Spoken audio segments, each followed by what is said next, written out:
নমস্কার, হাই নিউজে আপনাদের সকলকে স্বাগত। আমি শ্রীপর্ণা রয়েছে আপনাদের সঙ্গে। শুরু করছি আজকে নিউজ টুডে। তৃণমূল বিজেপি কর্মীদের ধস্তাধস্তি, কাঁথি সমবায় ব্যাংকের ভোটে তুমুল উত্তেজনা। কাঁথি কৃষি ও সমবায় ব্যাংকের ভোটে উত্তেজনা। কাঁথির জাতীয় বিদ্যালয়ের ভোট কেন্দ্র থেকে কিছুটা দূরে তৃণমূল ও বিজেপি কর্মীদের মধ্যে ধস্তাধস্তি। এক ভোটারকে নিয়ে দুই দলের কর্মী সমর্থকরা টানাটানি করে বলেই অভিযোগ।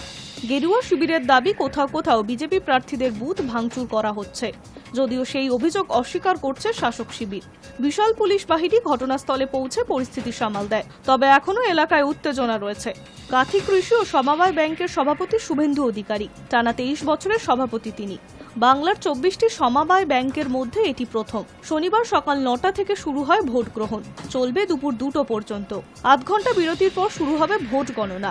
মোট 78টি আসন, তার মধ্যে 14টি আসনে বিনা প্রতিদ্বন্দ্বিতায় জয়ী তৃণমূল। বাকি আসনগুলিতে চলছে ভোটাভুটি। মোট ভোটার 58,153 জন। 13টি কেন্দ্রে চলছে ভোট গ্রহণ। এই ভোট ঘিরে সকাল থেকেই তুমুল উত্তেজনা। কাঁথি পুরসভার বিজেপি কাউন্সিলর তাপস দলাইয়ের অভিযোগ, ভোটারদের থেকে ভোটার কার্ড এবং স্লিপ কেড়ে নেওয়া হচ্ছে। পুলিশ দাঁড়িয়ে দেখছে, তা সত্ত্বেও কিছুই বলছে না। মারধর পর্যন্ত করা হচ্ছে। আমি কাউন্সিলর, তাও মারছে, ঠেলাঠেলি করছে। একটা সমবায় নির্বাচনে এসব করছে, ভবিষ্যতে কি করবে কে জানে। যদিও এসব অভিযোগ অস্বীকার করছেন কাঁথি পুরসভার চেয়ারম্যান সুপ্রকাশ গিরি। তিনি বলেন, চোরের মায়ের বড় গলা, মানুষ নেই, জনবল নেই, ভোটার নেই, এখনো পিঠ বাঁচাতে হবে। তাই শুভেন্দু অধিকারীর চালারা এসব করছে, হাওয়ায় বেরিয়ে গিয়েছে। তাই একটাই কাজ, হাওয়া গরম করুন। উল্লেখ্য, কেন্দ্রীয় বাহিনীর নিরাপত্তা এই সমবায় ব্যাংকের নির্বাচনের আর্জি হয় কলকাতা হাইকোর্টে, যদিও সেই আর্জি খারিজ হয়ে যায়। রাজ্য পুলিশের নিরাপত্তায় চলছে ভোটাভুটি। High News Network. কাঁথি কৃষি ও সমবায় ব্যাংকে ভোটে উত্তেজনা। ভুয়ো ভোটার ধরতে গিয়ে আক্রান্ত প্রাক্তন মন্ত্রী তথা বিধায়ক অখিল গিরি। পড়ে গিয়ে হাতে চোট পান তিনি।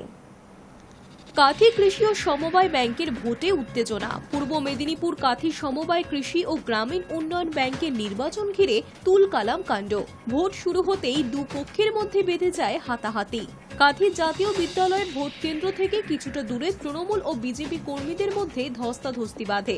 ভুয়ো ভোটার ধরতে গিয়ে আক্রান্ত প্রাক্তন মন্ত্রী তথা বিধায়ক অখিল গিরি। রামনগরে ভোট গ্রহণ কেন্দ্রের অদূরে পড়ে গিয়ে হাতে চোট পান। বর্তমানে চিকিৎসা চলছে তার।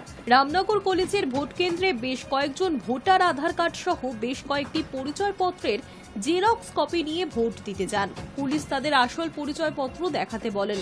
জেরক্স কপি নিয়ে ঢুকতে বাধাও দেন। তারই প্রতিবাদ করেন অখিল গিরি। তখনই পুলিশের সঙ্গে বচসায় জড়িয়ে পড়েন তিনি।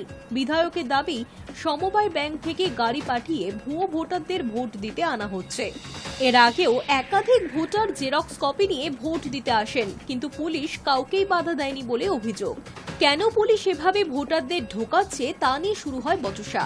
কথা কাটাকাটি চলার সময় পুলিশ অখিল গিরিকে ধাক্কা দেয় বলেই অভিযোগ, আর তাতেই ছিটকে পড়ে যান তিনি। হাতে চোট পান। দলীয় কর্মী সমর্থকেরা তাকে উদ্ধার করে, হাতে বরফ লাগিয়ে দেয়।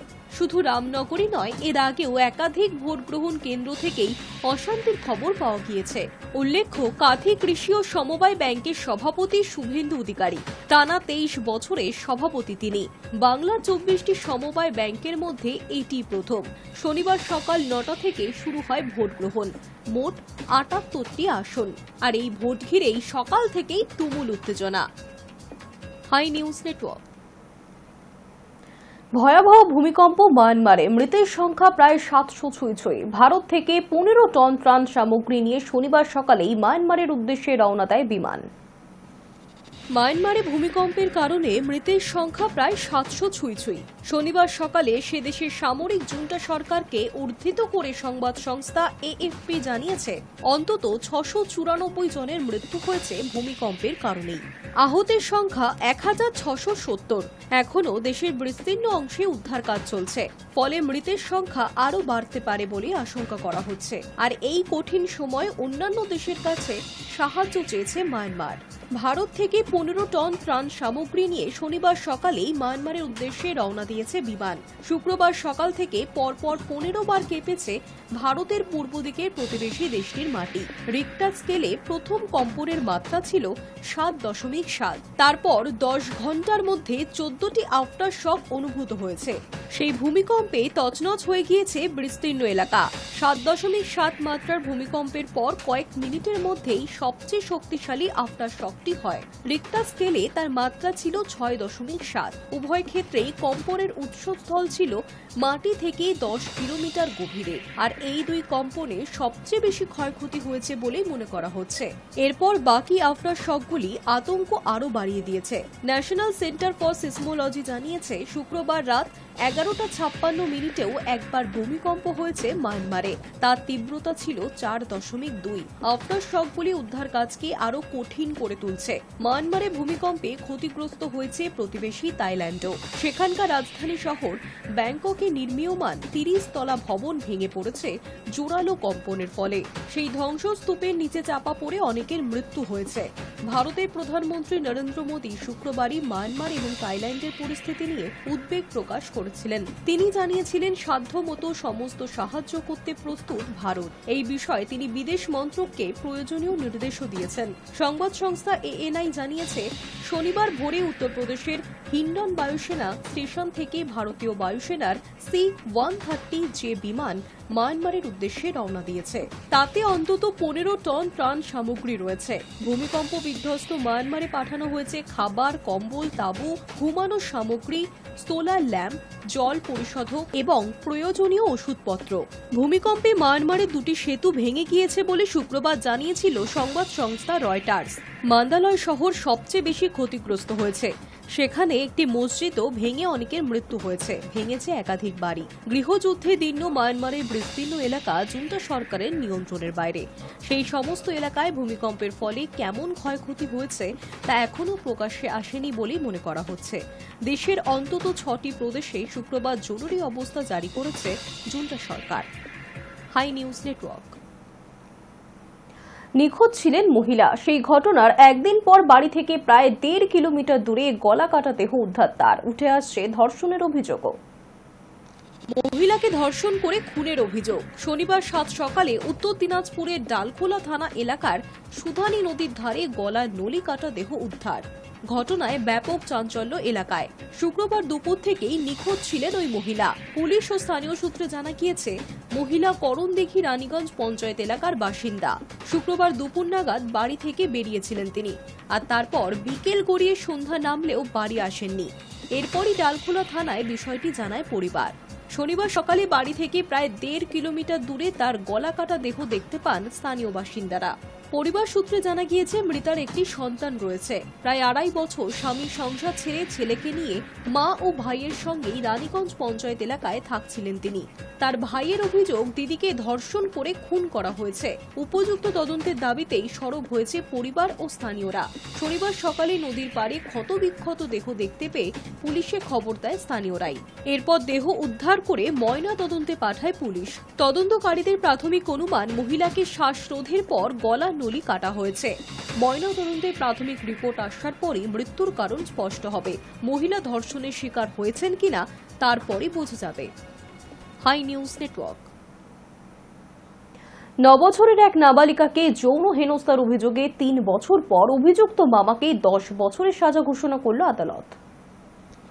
নাবালিকা ভাগ্নির উপর যৌন নির্যাতনের অভিযোগে গ্রেফতার হয়েছিলেন গুণধর মামা। তার কয়েক বছর পর মামলা চলার পর শনিবার তার সাজা ঘোষণা হলো। কল্যাণী মহকুমা আদালত ওই ব্যক্তিকে দোষী সাব্যস্ত করেছে। 10 বছরের সাজা শোনালো আদালত। পুলিশ ও আদালত সূত্রে জানা গিয়েছে ঘটনাটি 2022 সালের 18 ফেব্রুয়ারির। হরিণঘাটা থানার ফতেপুর গ্রাম পঞ্চায়েত এলাকার বাসিন্দা ওই 9 বছরের নাবালিকা। ওই এলাকার বাসিন্দা চিরঞ্জিত ধারা। সম্পর্কে তার মামা। পুতুল কিনে দেওয়ার নাম করে ওই নাবালিকাকে নিয়ে গিয়েছিল ওই ব্যক্তি। কিন্তু বাজারে না নিয়ে গিয়ে ওই নাবালিকাকে নিয়ে চিরঞ্জিত ফতেপুর স্কুল পাড়ার একটি নির্জন ফাঁকা বাড়িতে নিয়ে যায়। সেখানেই ভাগ্নির উপর নির্যাতন চালাতে থাকে সে। গায়ের জোরে মামার সঙ্গে পেরে ওঠেনি ওই নাবালিকা। কিন্তু পরে ওই নাবালিকা বাড়ি ফিরে তার পরিবারকে সমস্ত ঘটনা খুলে বলে। এরপরই পরিবারের লোকজন চিরঞ্জিত ধারার বিরুদ্ধে হরিণঘাটা থানায় একটি লিখিত অভিযোগ দায়ের করেন। তদন্তে নেমে পুলিশ ওই ব্যক্তিকে গ্রেফতারও করে। পক্সো ধারায় মামলা শুরু হয়। নাবালিকার বয়ানও রেকর্ড করা হয়েছিল। এলডিএডিজে কল্যাণী আদালতে শুরু হয়েছিল মামলা। শুক্রবার আদালত তাকে দোষী সাব্যস্ত করেছিল। শনিবার চিরঞ্জিত ধারা সাজা ঘোষণা হলো। বিচারক তাকে 10 বছরের কারাদণ্ডের নির্দেশ দিয়েছেন। এছাড়াও 5,000 টাকা জরিমানা করা হয়েছে। আর এই রায় শুনেই খুশি নাবালিকার পরিবার। গত 2022 সালে আমাদের হরিণঘাটা থানাতে একটা কেস স্টার্ট হয় 51/22 19/2/2022 সালে একটা পক্সোতে মামলা রুজু হয়। ঘটনাটা হয়েছিল একটা ভিজি ছিল 9 বছরের, ওকে একজন চিরঞ্জিত ধারা বলে একজন অ্যাসল্ট করেছিল, সেক্সুয়ালি অ্যাসল্ট। তাড়াতাড়ি কেস রুজু হওয়ার পর স্টার্ট হওয়ার পর সঙ্গে সঙ্গে অ্যাকশন নেওয়া হলো, আসামিকে অ্যারেস্ট করা হলো, তদন্ত করে ভালোভাবে টাইমলি চার্জশিট দেওয়া হয়েছিল। তারপর থেকে কেসটা কোর্টে ট্রায়াল চলছিল। ট্রায়ালে লার্নেড পিপি এনারা আর আমরা ভালো করে মনিটর করে এটা কেসটা দেখে আর গতকালকে এই কেসে কনভিকশন হয়েছে। আর আজকে ওই কনভিকশনে 10 বছরের সাজা হয়েছে। Hi News Network. ঘড়ি বিতর্কে সলমান খান। রাম হনুমানের অবয়বে তৈরি হাতঘড়ি পরে ফ্যাশন দুনিয়ায় চর্চার শিরোনামে ভাইজান। ধর্মনিরপেক্ষ দেশ হলেও একাধিকবার পদবীর জেরে দেশদ্রোহী খোঁটা শুনতে হয়েছে তাকে। শুধু তাই নয়, ভারতীয় সিনেমায় তার অবদান ভুলে নেট পাড়াতেও বারংবার দাবি করা হয়েছে পাকিস্তানে চলে যান। তা সত্ত্বেও বারংবার আন্তর্জাতিক ময়দানে গর্বের সঙ্গে ভারতের সংস্কৃতি তুলে ধরেছেন সলমান খান। কখনো সিনেমার মাধ্যমে সর্বধর্ম সমন্বয়ের বার্তা দিয়েছেন, তো কখনো বা আবার স্বেচ্ছাসেবী সংস্থা খুলে দুস্থদের সাহায্য করে বুঝিয়ে দিয়েছেন যে তিনি আদতে মানবতার ধর্মে বিশ্বাসী। তার বাড়িতে যেমন ঘটা করে গণেশ চতুর্থী, দিওয়ালি পালন করা হয়, তেমনি ঈদ উদযাপন করা হয়। ধর্ম নিয়ে ভেদাভেদ মানেন না সলমান খান। তাই তো দিন কয়েক আগেই রাম হনুমানের অবয়ব খচিত হাতঘড়ি পরে ফ্যাশন দুনিয়ায় চর্চার শিরোনামে উঠে এসেছিলেন ভাইজান। তবে হাতে রামের প্রতীক দেখিয়ে বেজায় বিপাকে পড়তে হয়েছে তাকে। সালমানের বিরুদ্ধে ফুঁসছে দেশের মুসলিম সংগঠন। সিকান্দারের ছবির প্রচারে সর্বধর্ম সমন্বয়ের বার্তা দিতে এপিক এক্স রাম জন্মভূমি এডিশন 2 এর হাতঘড়ি পরেছিলেন সলমান খান। এই বিশেষ মডেলের ঘড়িটি তৈরি করেছে জ্যাকব অ্যান্ড কোং, যার মূল আকর্ষণ তার চিত্তাকর্ষক নকশা। ঘড়িটিতে খোদাই করা হয়েছে রাম জন্মভূমি ও রাম হনুমানের মূর্তি। সীমিত সংস্করণের এই ঘড়িতে যে ভারতীয় ইতিহাসে তাৎপর্যের উদযাপন করা হয়েছে তা বলাই বাহুল্য। ডায়ালটিতে রাম মন্দিরের প্রতীক অত্যন্ত যত্ন সহকারেই খোদাই করা হয়েছে। আর সেই রাম জন্মভূমি স্পেশাল সংস্করণের ঘড়ি পরেই এবার মৌলবীদের চক্ষুশূল হতে হলো সলমান খানকে। অল ইন্ডিয়া মুসলিম জামাত সংগঠনের সভাপতি মৌলানা রাজবীর মন্তব্য, সালমানের হাতঘড়ি দেখে অভিযোগের পাহাড় জমা হয়েছে। সলমানের হাতে অযোধ্যার রাম জন্মভূমি এডিশনের যে স্পেশাল লাক্সারি ওয়াচ দেখা গিয়েছিল, তার পোশাকি নাম এপিক এক্স রাম জন্মভূমি রোজ গোল্ড এডিশন। গেরুয়া রঙের এই বিশেষ ঘড়িটিতে রাম ও হনুমান সহ রাম মন্দিরের বিশেষ প্রতীক রয়েছে। লাক্সারি ব্র্যান্ড জেকব অ্যান্ড কোম্পানির ডিজাইন করা এই বিশেষ ঘড়ির দাম শুনলে চক্ষু চরকগাছ হওয়ার জোগাড়। জানেন কত দাম এই হাতঘড়ির? 61 লক্ষ টাকা। হ্যাঁ, ঠিকই শুনছেন। বৃহস্পতিবার নিজের সোশ্যাল মিডিয়ায় এই বহুমূল্য ঘড়ি পরে নিজেই ছবি পোস্ট করেছেন ভাইজান। এই লাক্সারি ঘড়ি পরে কি কোনো বিশেষ বার্তা দিতে চেয়েছেন অভিনেতা?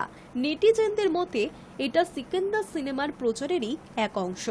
সম্ভবত এই হাতঘড়ি পরেই ফের সর্বধর্ম সমন্বয়ের বার্তা দিতে চেয়েছেন সলমান খান, যা নিয়ে তাকে বিতর্কের মুখেও পড়তে হয়েছে।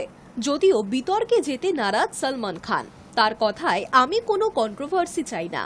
अरे नहीं चाहिए भाई, हमको कोई कंट्रोवर्सी से, हमका बहुत सारे कंट्रोवर्सी से गुजर चुके हम, हमको नहीं चाहिए कोई controversy. And I don't think controversies की वजह से कोई फिल्म हिट होती है।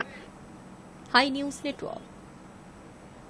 আইপিএলে রয়্যাল চ্যালেঞ্জার্স বেঙ্গালুরু জয়ের ধারা অব্যাহত। ইডেন গার্ডেন্সে কলকাতা নাইট রাইডার্সের পর এবার চেন্নাই সুপার কিংসকেও তাদের ঘরের মাঠে হারালো আরসিবি। স্বপ্নের মতো শুরু। এবারের আইপিএলে আরসিবির পারফরমেন্সকে এইভাবেই ব্যাখ্যা করা যায়। প্রথম ম্যাচে কেকেআরকে হারানোর পর দ্বিতীয় ম্যাচে চেন্নাইকে উড়িয়ে দেওয়া, তারপর 2বার অ্যাওয়ে ম্যাচে জয়, কোহলি পাতিদারদের শুরুটা যে সমর্থকদের আশা দেখাচ্ছে এ কথা বলা এতটুকু অত্যুক্তি হবে না। শুক্রবার দিন তারা জিতল প্রায় পকেটে হাত ঢুকিয়ে শীষ দিতে দিতে, পথ চলা মস্তানিতে। কোনো সময় মনে হয়নি ধোনিরা ম্যাচে ফিরতে পারবেন। ফলশ্রুতি 2008 সালের পর এই প্রথম চিপকে তাদের হাতে ধরাশায়ী হতে হলো চেন্নাইকে। শুক্রবার দিন টসে জিতে প্রথম ব্যাট করার সিদ্ধান্ত নেন চেন্নাইয়ের অধিনায়ক ঋতুরাজ গায়কোয়াড়, আর শুরু থেকেই ঝড় তুলে দেন ফিল সল্ট। সেই তুলনায় কোহলির ব্যাটিং ছিল ধীর গতিতে, যদিও সল্টের ব্যাটে দ্রুত বড় রানের দিকে এগোচ্ছিল আরসিবি, আর সেটা থামান ধোনি। বিদ্যুৎ গতিতে সল্টকে স্টাম্প করে দেন তিনি। এরপর দেবদত্ত পাডিক্কলও ঝোড়ো ব্যাটিং করেন, কিন্তু ঋতুরাজও দুরন্ত ক্যাচ নিয়ে তাকে ফেরান। একাধিক ক্যাচও ছাড়ে সিএসকে। খালিদ আহমেদ, দীপক হুডারাও আরসিবির অধিনায়ক রজত পাতিদারের সহজ ক্যাচ ছাড়েন। এদিকে কোহলির ইনিংস শুক্রবার দিন দীর্ঘস্থায়ী হয়নি। 30 বলে 31 রানের এক ধীরগতির ইনিংস খেলে নূর আহমেদের বলে রচিন রবীন্দ্রার হাতে ক্যাচ নিয়ে ফেরেন তিনি। লিয়াম লিভিংস্টোনও বড় রান পাননি। নূরের বলে বোল্ড হন ইংরেজের ব্যাটার, কিন্তু পতিদারের দাপট কমেনি।